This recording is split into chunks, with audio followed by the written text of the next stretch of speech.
Hello and welcome to the Folk Music Academy. My name is Josefina Paulson and I will now share a Bondpolska after Gustaf Strutz with you.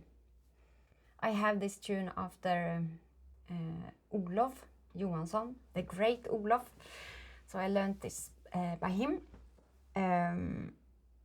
And Gustaf Strutz, he was living in the same time as Byskalle that you might know about, and nearly in the same area.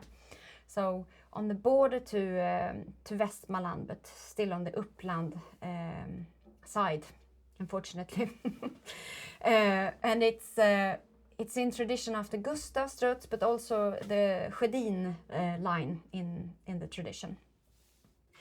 And the Bondpolska, I find, might be like the best teacher tune to play the Nyckelharpa. It's really the home tradition for this instrument, the Bondpolska, and it's like it's made for playing on this instrument. So you can use Båtsman Deck, for example, as a guide when you start to understand the Bondpolska.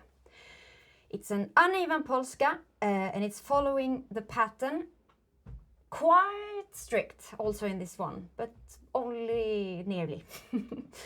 But I try to stay true to my foot, and I only tap the 1 and the 3 in Bondpolska.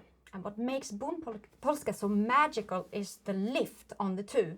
The very heavy one, the lift on the 2, and then just landing on the 3.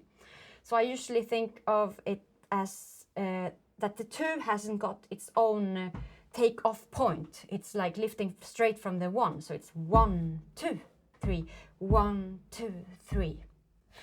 And the dance is just absolutely fabulous. So if you have a chance, look at Bondpolska being danced.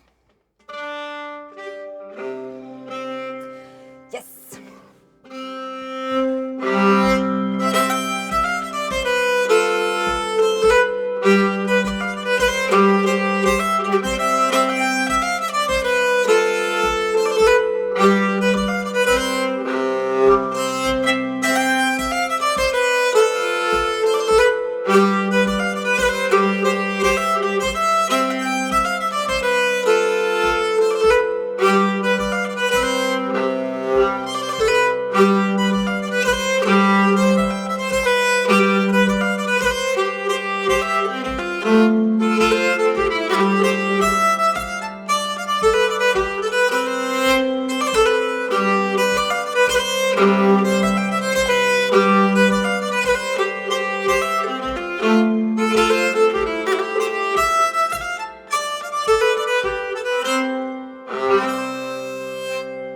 So, a slower version of the same tune, and without all the fun, without all the open strings and double stops and so on, and without a lot of foot tapping.